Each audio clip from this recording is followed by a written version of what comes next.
यात्राएं पैरों से नहीं, भाग्य से तय होती है। कुछ रास्ते केवल नगरों तक नहीं जाते, वे इतिहास की दिशा बदल देते हैं। वन की शांति को पीछे छोड़ते हुए राम, लक्ष्मण और महर्षि विश्वामित्र अब एक ऐसे नगर की ओर बढ़ रहे थे जहां केवल एक यज्ञ नहीं, बल्कि राम के जीवन का सबसे बड़ा मोड़ उनका इंतजार कर रहा था। उस पवित्र भूमि का नाम था मिथिला। जैसे जैसे उनका मार्ग आगे बढ़ा, वन का वातावरण धीरे धीरे बदलने लगा। घने वृक्ष कम होने लगे, खुले मैदान दिखाई देने लगे, पक्षियों का कलरव बढ़ गया और हवा में एक अलग सी शांति महसूस होने लगी। यह शांति वन की नहीं थी, यह शांति संस्कृति और मर्यादा से भरे नगर की थी। राम ने चारों ओर देखा, उनकी आंखों में जिज्ञासा थी, पर मन पूरी तरह शांत था। लक्ष्मण सतर्क थे, हर दिशा पर उनकी दृष्टि थी। महर्षि विश्वामित्र आगे आगे निश्चिंत चाल से चल रहे थे, मानो उन्हें पहले से पता हो कि आगे क्या होने वाला है। कुछ ही समय बाद मिथिला की सीमाएं दिखाई देने लगीं। ऊंचे और सुंदर द्वार, कलात्मक नक्काशी से सजे स्तंभ, स्वच्छ मार्ग और सुव्यवस्थित नगर। लोग प्रसन्न थे, उनके चेहरों पर भय नहीं था। यह नगर युद्ध के शोर से नहीं, विद्या और विवेक से पहचाना जाता था। यह मिथिला थी जहां राजा भी ज्ञानी था और प्रजा भी अनुशासित। नगर के भीतर जीवन अपनी पूरी गति में था। कहीं विद्यार्थी वेदों का अध्ययन कर रहे थे, कहीं व्यापारी शांति से व्यापार कर रहे थे। स्त्रियां कलश लेकर देवालयों की ओर जा रही थीं, बच्चे खेलते हुए हंस रहे थे। यह दृश्य देखकर राम के मन में कोई आश्चर्य नहीं हुआ, पर एक गहरा सम्मान अवश्य उत्पन्न हुआ। यह भूमि केवल समृद्ध नहीं, संस्कारों से समृद्ध थी। इस महान नगर के राजा थे राजा जनक। राजा जनक केवल सिंहासन पर बैठने वाले शासक नहीं थे, वे आत्मज्ञान में लीन, त्याग और विवेक के प्रतीक थे।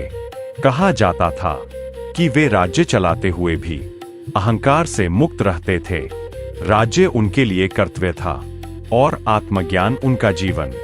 जैसे ही राजा जनक को महर्षि विश्वामित्र के आगमन का समाचार मिला, उन्होंने विलंब नहीं किया। राजा स्वयं नगर के द्वार तक आए। उन्होंने महर्षि को प्रणाम किया और आदरपूर्वक कहा, मिथिला आपकी प्रतीक्षा में धन्य हो गई। विश्वामित्र ने संयमित स्वर में आशीर्वाद दिया। राजा जनक की दृष्टि अब राम और लक्ष्मण पर पड़ी। राम शांत खड़े थे, मुख पर गंभीरता और सौम्यता थी। लक्ष्मण उनके पास सजग और सतर्क खड़े थे। राजा जनक कुछ क्षण राम को देखते रहे। उनकी आंखों में एक अनकहा विश्वास जाग उठा। उन्होंने मन ही मन अनुभव किया कि यह युवक साधारण नहीं है। सभी को आदरपूर्वक राजमहल ले जाया गया। महल भव्य था, पर उसमें दिखावा नहीं था। हर दीवार संस्कार और कला की कहानी कहती थी। यह वैभव अहंकार से नहीं, संतुलन से बना था। राजमहल के एक पवित्र कक्ष में सभी को ले जाया गया। वहां एक विशाल धनुष रखा था। वह कोई साधारण धनुष नहीं था। राजा जनक बोले, यह भगवान शिव का धनुष है। उन्होंने बताया कि यह धनुष उन्हें एक यज्ञ के समय प्राप्त हुआ था। इस धनुष को आज तक कोई भी राजा उठा तक नहीं सका। राजा जनक की वाणी अब और गंभीर हो गई। उन्होंने कहा, मेरी पुत्री सीता धरती से प्रकट हुई थी। वह केवल मेरी संतान नहीं, धरती की पुत्री है। मैंने निश्चय किया है कि उसका विवाह केवल उसी पुरुष से होगा जो इस धनुष को उठाकर उस पर प्रत्यंचा चढ़ा सके। सभा में मौन छा गया। सीता सिर्फ सुंदर नहीं थीं, वे सरलता, करुणा और धैर्य की मूर्ति थीं। उनका जीवन त्याग और मर्यादा से भरा था।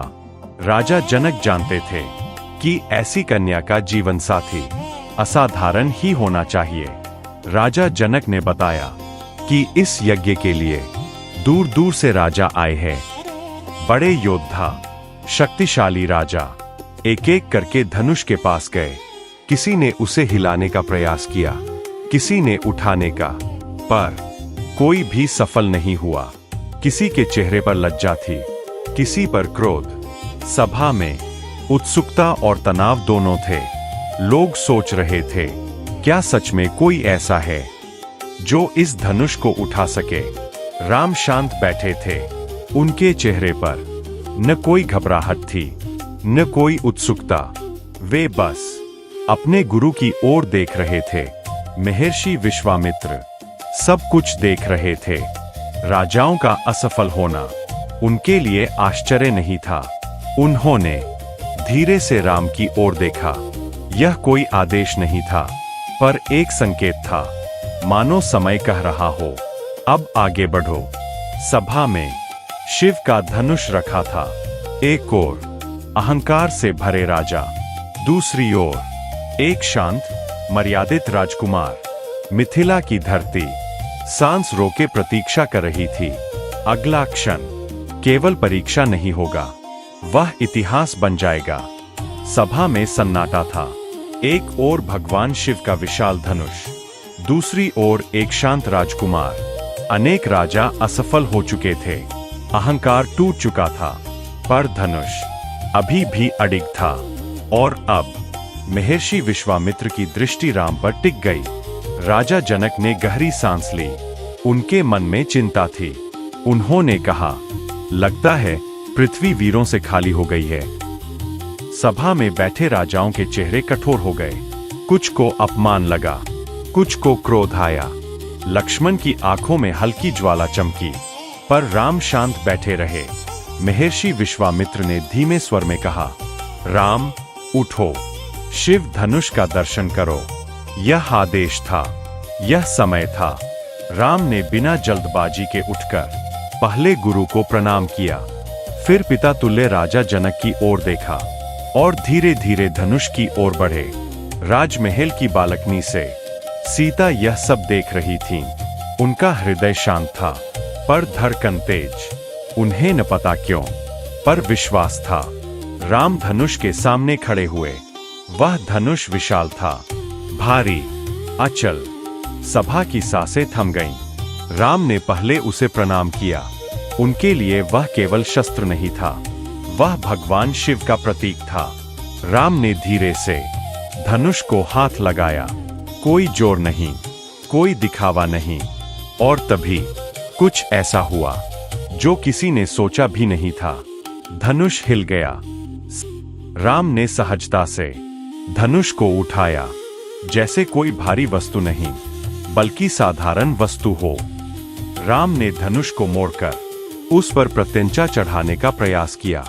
धनुष झुकने लगा, तनाव बढ़ा, आकाश जैसे थम गया। और फिर धड़ाम, भयंकर गर्जना के साथ धनुष दो भागों में टूट गया। ध्वनि इतनी प्रचंड थी कि धरती कांप उठी। ब्रह्मांड की प्रतिक्रिया, आकाश में गूंज फैल गई। देवता प्रकट हुए, फूलों की वर्षा होने लगी। राजा जनक की आंखों में आंसू थे। उन्होंने कहा, आज मुझे विश्वास हो गया, धरती वीरों से खाली नहीं है। सीता नीचे आईं, हाथ में वरमाला। उनकी आंखों में लज्जा और प्रसन्नता दोनों थीं।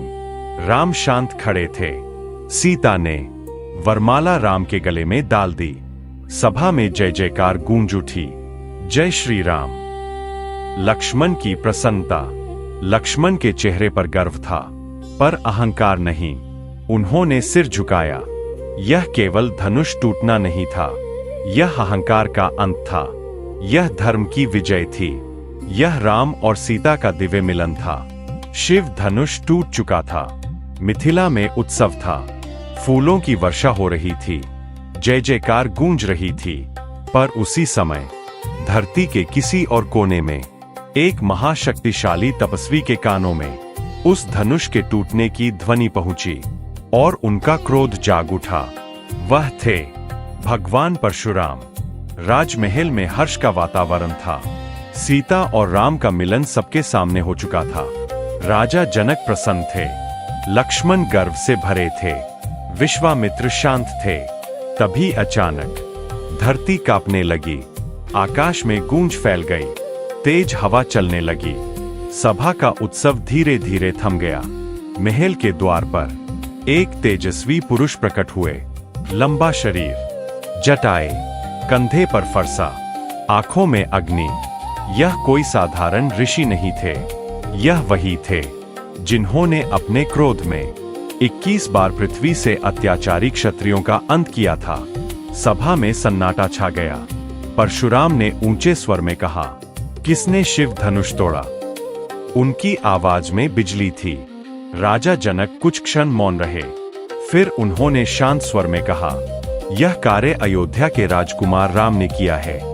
परशुराम की दृष्टि तुरंत राम पर गई। लक्ष्मण यह अपमान सह नहीं पाए। उन्होंने आगे बढ़कर कहा, धनुष पुराना था, छूते ही टूट गया। सभा में तनाव और बढ़ गया। परशुराम की आंखों में क्रोध और प्रज्वलित हो उठा। राम ने तुरंत लक्ष्मण को शांत किया। वे आगे बढ़े, विनम्र स्वर में बोले, भगवन, यदि मुझसे कोई अपराध हुआ हो तो मैं क्षमा चाहता हूं। उनकी वाणी में न डर था, न अहंकार, सिर्फ मर्यादा। परशुराम बोले, यदि तुम स्वयं को वीर मानते हो तो इस विष्णु धनुष को धारण करो। उन्होंने अपना दिव्य धनुष आगे बढ़ाया। सभा फिर से स्तब्ध। राम ने शांत भाव से विष्णु धनुष को हाथ में लिया। इस बार सभा में उत्साह नहीं, बल्कि गहरा मौन था। परशुराम की आंखें राम पर टिकी थीं। राम ने सहजता से धनुष पर प्रत्यंचा चढ़ा दी और फिर एक बाण चढ़ाकर बोले, भगवन, यह बाण व्यर्थ नहीं जाता, बताइए इसे कहाँ चलाऊं? सभा में सन्नाटा छा गया। उसी क्षण परशुराम के भीतर कुछ बदला। उन्होंने ध्यान से राम को देखा। उन्हें समझ में आया, यह कोई साधारण राजकुमार नहीं, यह वही दिव्य शक्ति है जिसके लिए वे स्वयं अवतार बने थे। उनका क्रोध शांत हो गया। उन्होंने अपना फरसा नीचे किया। परशुराम बोले, हे राम, आप ही सच्चे विष्णु स्वरूप है। उन्होंने आशीर्वाद दिया और वन की ओर प्रस्थान किया। सभा ने राहत की सांस ली। आज केवल धनुष नहीं टूटा था, आज क्रोध भी झुका था, आज अहंकार भी शांत हुआ था। राम ने फिर सिद्ध किया, विजय शक्ति से नहीं, मर्यादा से होती है। और मिथिला की धरती एक और इतिहास की साक्षी बन गई।